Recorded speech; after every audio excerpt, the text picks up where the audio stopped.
to our 2025 Year 7 practice exam. This session is going to be part A and the first page of part B, so up to question 4 of part B. Okay, so with our first one, it's 0.1 times 0.5. When multiplying with decimals, the first thing is to ignore your decimals. So imagine we've got 1 times 5. Without those decimals, it'd just be 1 times 5. And 1 times 5 is 5. Okay, and then all we have to do is first go back to the question and see how many decimal places are there. So there's one number here and one number there. So decimal places are numbers after the decimal place. So that's 2 decimal places. So 2 decimal places means I have to then move this decimal back 2 times. So it's like dividing by 100. 100 has 2 zeros. So if I go back 2 places, I'll just get some zeros ready. Let's go. So 1 and 2. My final answer will be 0.05. And that's it. Now, number 2 says fill in the gaps to make a true statement. Now, don't just go 1 times 2.5. Try and use your skills. Well, if I look at 2.5, if I ignore my decimal, it would be 25. So what's something times something to give me 25? Well, I know 5 times 5 is 25. And then I've got 1 decimal place in the answer. So one of these has to have 1 decimal place. So I might just pick that one and write it as 0.5. There's 1 decimal place. So if I multiply these, I'll get 2.5. With number 3, we're multiplying by a power of 10. That's got 3 zeros. So we know that when multiplying by a power of 10, we're going to we're getting larger. So we go to the right-hand side. The decimal will move to the right-hand side. So if I rewrite it again, just to make more space. Now, I've got 3 zeros, so it's going to move, the decimal point's going to move 3 places. So 1, 2, 3. I'll get an extra 0 ready, so it's ready to go. And let's go 1, 2, 3. So write your new number. So I'll write my digits first. So 983840. That 0 has to stay there now. And let's put a comma in, 1, 2, 3, comma. So we've got 983,840. And our number's larger. All right, over here, we're now dividing by a power of 10. So that's got two zeros. And division, we get smaller. So we're going to head to the left-hand side. So I've got 2 zeros. I've got 2 places on the left-hand side. So I can go back. So I can just go back using my question. So 1 and 2. So I'm going to have 0.987. And at the front, we just put a 0. So equals 0.987. And my numbers become much smaller. All right, here it says calculate. We've got 0.8. The operation is division. So when dividing, we may have a recurring decimal. Let's get our algorithm ready. Okay, and this is a whole number on the 3 is a whole number. If you write it in fraction form, so 0.8 divided by 3, that top number is like pushed down and goes under this part. Or we can say these two will switch places. So that means I end up with a whole number out here.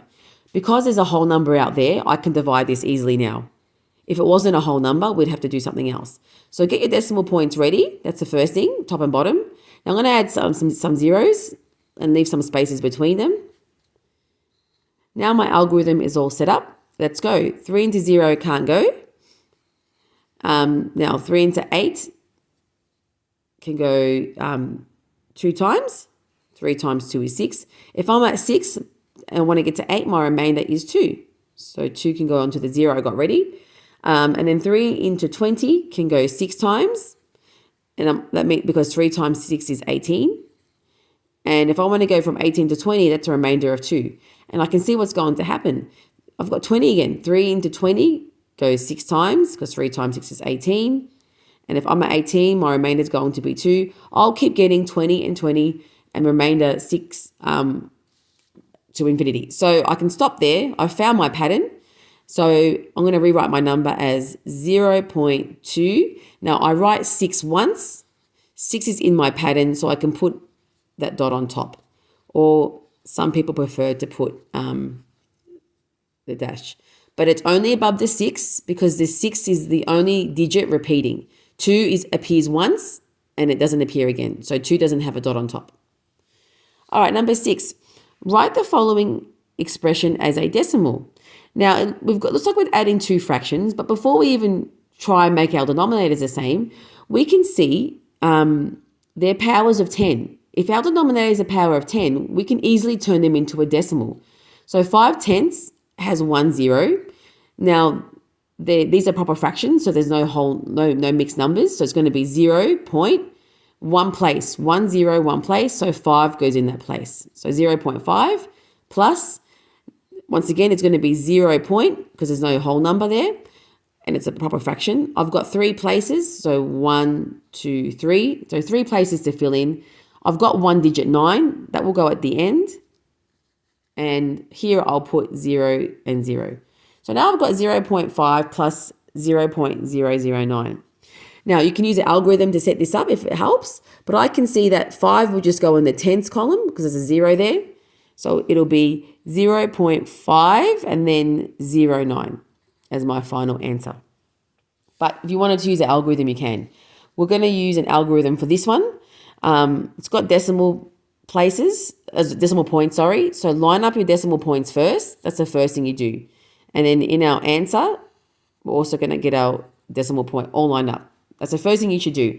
And then line up your digits. So decimal point, and when subtracting, larger number should always be on top. So larger take away smaller in this case.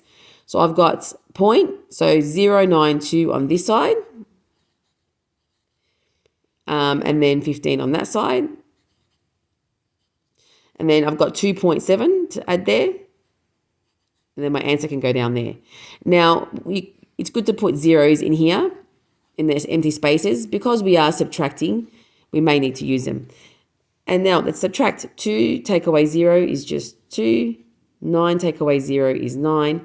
Now, I can't go 0 take away 7. If I did, I'd get a -7. So that won't work. So I can just cross over to the ones column. We can pass a decimal. I'll take a 1 from the 5 to make that a 10, and that becomes a 4.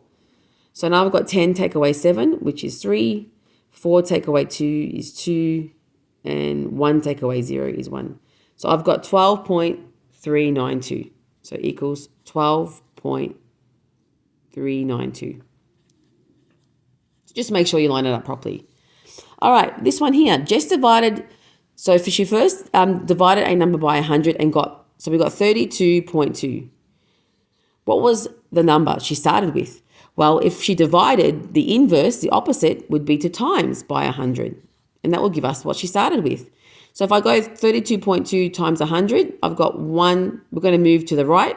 We're going to be getting larger. I've got 1 and 2 places to fill in. So I'll put a 0 there. So 1, 2.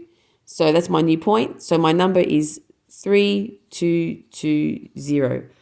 So 1, 2, 3, comma. So 3,220. Now, what is halfway between 0.3 and 0.4? A trick with decimals is rewrite them with zeros at the end. So in this case, I've got 0.3 and 0.4.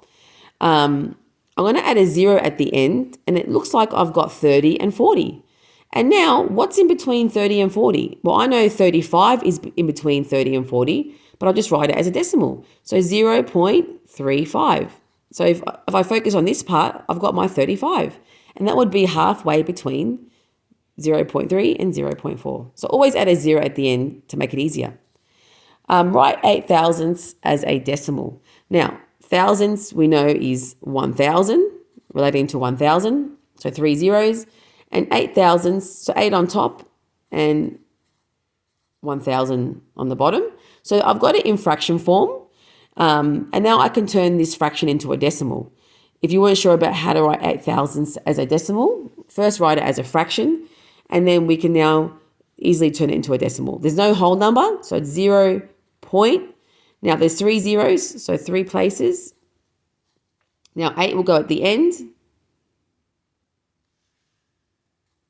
And a 0 goes in. So 0.008 is 8 thousandths. And remember, we've got tenths, hundredths, thousandths. That's 8 thousandths. All right, our next question. Here we have to, it says, oh, sorry, we're going to do this page, sorry. We're still on part A. Now, number 11, the correct working line, so working out to express 27 as a percentage of 93 is. Now, that sounds a bit confusing, but all it's asking is, what's 27 as a percentage of 93? So if I've got 27 out of 93, what is that as a percentage? So just write it as a fraction. So 27 out of 93. And what is that going to be as a percentage? To turn anything into a percentage, we times it by 100%. So which one maybe looks like that? Looks like it's E. So 27 out of 93 times 100 will be a percentage. So 27 as a percentage of 93. So in other words, 27 out of 93. So number 12 is same process. Write the test score 12 out of 25 as a percentage. So if someone got a test and the results was 12 out of 25, I've got to turn it into percentage. Now to do that, we know that little rule or skill to turn anything into a percentage, just times it by 100. And we add that percentage symbol as well. So really 100%. So you can try it that way. That's 100 over 1. I can simplify before I multiply. So divide by 25 would be the highest factor. Divide by 25. That becomes 1. That becomes 4. I'm left with 12 times 4, which equals 48%. Don't forget to write your percentage symbol. The other way was, I'll write it again, 12 out of 25. If you can turn your denominator into 100, then you got a percentage. So I could have gone, all right, times by 4, times by 4. 12 times 4 is 48. 25 times 4 is 100. That is automatically a percentage because it's out of 100. So we get our 48%. So that was two ways of doing that question. 13. Write each of the following recurring decimals using the correct recurring symbol, repeating symbol. So let's have a look. So I've got my whole number 2, and then the only number that's repeating is 3. So write 3 once, and we can put a dot on top or a dash. With B, just double check. I see 7 appear only once and never again. So I'm going to have 5.7 ready to go. Now, what pattern do you see with the other digits? We've got 8, 9, 3, 8, 9, 3. So 8, 9, 3 form the pattern. That's recurring, and I can do a dash on there. And that's it. So the 7 is not part of that recurring pattern. Now, 14, we got some algebra skills. Now, always check your operation. We have addition. So remember, when adding the same pronumerals, we're adding the coefficients, the number in front of the A. So it's like saying 1 plus 1 plus 1, which would be a 3A. A does not change. I see A in my answer. It's the number in front. Whereas the next question, we're going to go to a question soon where the powers change, but we'll do 15. Now, 15, we're just multiplying again, and they're all different pronumerals. So basically, and there's no other whole numbers. So this multiplication sign, all these times would just disappear. So there's my answer. We'll write it as 2A, B, C. We know they're invisible. Now, 16, we are multiplying, but we've got the same pronumeral. I can't just write G, G. That doesn't look right because it's the same pronumeral. So this is where we're multiplying the same pronumeral. We add the powers of the same pronumeral. So G will be my base, and 1 plus 1 is 2. So I've got G squared, G to the power of 2. 17, so round off this number to the nearest hundredth. So hundredth, remember, if I've got a 0 point, we've got tenths and hundredths. So the hundredths is the second decimal place. So the second decimal place, 1, 2, is that 4 there. So basically, that could be my answer. I'll put a box around the 2 decimal places. Now, if you still get stuck on this, work out your options. It can either stay the same, so 2.34, or I can round up. The 4 becomes a 5. So 2.35. Now, to know which one it is, look just outside that box. It's a 3. If it's 4 or less, it stays the same. If it's 5 or more, we round up. Because it's a 3, it just stays the same. So 2.34. So we can say approximately, use the approximately symbol, 2.34 is rounded off to the nearest hundredth or second decimal place. 18, Round $23.98 to the nearest dollar. So nearest dollar, that just means the nearest whole number. So we don't want any decimals. So if I look at this, you can probably just see what it's going to be. $23.98 is close to $24. So it'd be approximately $24. So the whole number, it could have either been 23 or 24, but because I got a 9 here, I round up. 19. Round this number to one decimal place. So there's the one decimal place, the one digit after the decimal point. So I can put a box around it. That could be my answer. It could be 34.5. Or if I round up, it could be 34.6. Now, which one is it going to be? Let's see the number outside that box, just outside is a 6. So if it's 5 or more, we have to round up. So that would be my answer. So approximately 34.6. Now 20. Use mental strategies to calculate. Now it's got 1%, 5%, 10%, and 20% of this number here, or this value. And that's $250. So with this, we can pretty much do this mentally, but we can still show some working out if needed. So your starting point would be 1% and 10%. With 1% and 10%, you can pretty much find any percentage, any of a number. So what's 1%? Remember, 1% we just divide by 100. 10% we just divide by 10. So 250 divided by 100, I can write it here. So 250 divided by 100, I go back 2 times, 1, 2, it'll be $2.50. So $2.50. There we go. Now 10%, I divide by 10, so 1, 0. So the 250, this goes back 1 spot, so that would be $25. So we've got $2.50 for 1%, $25 for 10%. Now, I might do 20%. If 20% is double 10, so 10 plus 10, well, what's 25 plus 25? That would give me 20%. So 25 plus 25 gives me $50. We've got a dollar value, so write the dollar sign. So that's 20%.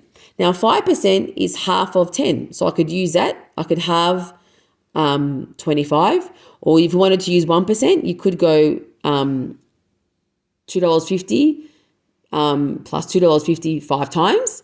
But I might just have this one. So what's half of $25 or 25? So divide it by 2. What's half of that?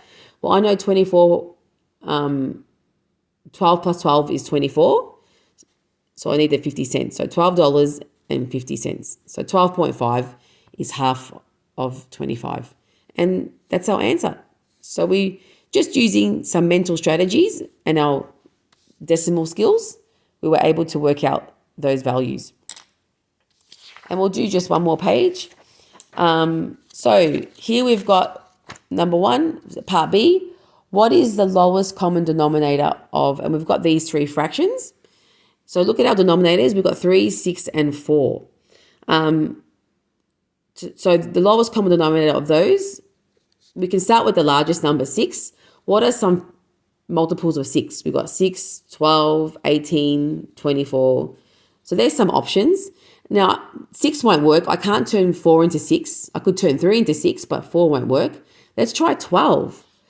I can turn 6 into 12, 4 into 12, and 3. So that would be the lowest common denominator, which is the same as the lowest common multiple.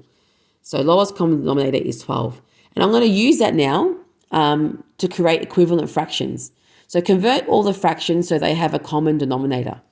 So if I write the fractions out, 1 over 3, and then 5, 6, and 3/4, I want to turn them all into 12, the denominators. So 3 times 4 is 12, and I must times the top number by 12.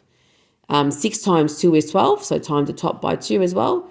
And 4 times 3 is 12, so times that by 3. So now I've got this. Just multiply everything. 1 times 4 would be 4 over 12. Then I'll have 10 over 12. And 3 times 3 is 9, so 9 over 12. And I've done that part. And now I'm going to use this to put them on a number line. So when doing a number line, your denominator is 12. So I've got my number line ready. Use a ruler and mark off maybe every centimetre. So starting, now the other thing to double check, these are all proper fractions. None of them are above 1. So we're going to go from 0 to 1. That's really important to remember. I know if I've got 12 over 12, that would be 1. So I haven't reached, none of them are above 12. So I'm going to go from 0 to 1. That's your first step, okay? So all of these fractions are in between 0 and 1. And now mark off, we're going to mark off, remember that's 12 over 12, it helps. And that's going to be 0, 12, so that's our starting point. And now let's mark off. So I've got, 0, so I've got 1 there. Just mark off so I can get all the way to 12. Okay, and now put your fractions in. We can start from, we've got 0, so we can go 1 12, 2 12s. By doing this, we're going to include everything. 3, 4, 5, 6, 7, 8, 9, 10, 11, and 1 is 12 over 12. All right, and then we can just circle the fractions they want us to put on to identify. So 4 12ths is here, 10 12ths is there, and 9 12ths is just next to it. And we're done. Now, number 2, these kind of questions tend to be tricky for a lot of people. So remember this trick. These are all equal. They're all equivalent fractions. So you can go from 1 to this one, or you can work in between any fractions because they're all equivalent. And you can go back to front. So what I mean is I could go, can I turn my 1 into a 3? Yes, but the problem is there's nothing down here. So I'm going to try and pick a fraction that's got the numerator and denominator, which is this one. Can I turn my 1 into a 4? Yes, I can times it by 4, but there's nothing here. So I'm going to go backwards. So can I go the other way? Can I turn 4 into 1? Yes, divide by 4, which means I go 12 divided by 4. What's 12 divided by 4? That is 3. So I've got another fraction I can work with. Let's see. Can I turn 3 into 15? Yes, I can times it by 5. So times my 1 by 5. 1 times 5 is 5. And the last one, can I can't turn 3 into 5 or 5 into 3. That won't really work. Let's see. Can I turn 1 into 3? Yes. 1 times 3 is 3. So what's 3 times 3? 3 times 3 is 9. And that's it. So try this one yourself if you got stuck on these. You can start with any fraction and go in any direction. They're all equal. So I might turn 12 into 4. How does 12 become 4? Just divide by 3. So the top number, divide by 3. 3 divided by 3 is 1. All right. Can I turn 1 into 4? Yes. Times by 4. So what's 4 times 4? 4 times 4 is 16. And then I can't really turn 4 into 5 with a whole number. I can turn 1 into 5. So I'm going to go like that. 1 into 5. So 1 times 5 is 5. So so the denominator is 4. What is 4 times 5? Well, 4 times 5 would be 20. And I've got all my equivalent fractions. 3, write down as an ordered list the sample space for the following one-step experiments. All right, so sample space means literally what can we sample from? Sample means what can we pick from something. So if I've got A says choosing one of the numbers 1 to 10 from a bag. So what are my options? So we do a S for sample space. We do those squiggly brackets. And my options are 1, 2, and write them all out. 3, 4, 5, 6, 7, 8, 9, 10. I could pick one of those. I could sample one of those and I'm done. So same for this one, selecting one of the letters of the alphabet. So sample space, you might want to start on this end because you're going to have to write all the ABCs.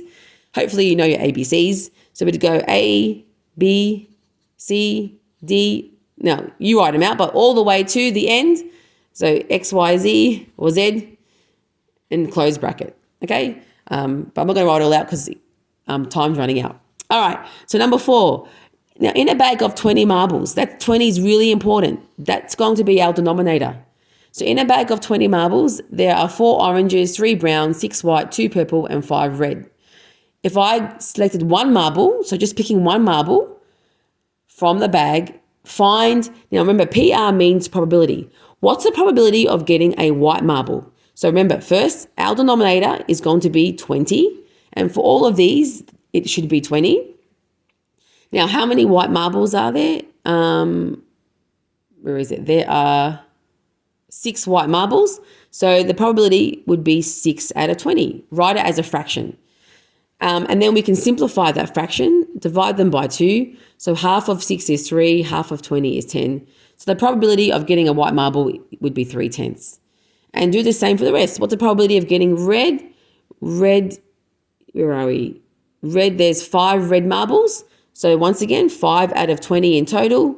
Simplify that, divide by 5, divide by 5. That'll be 1/4.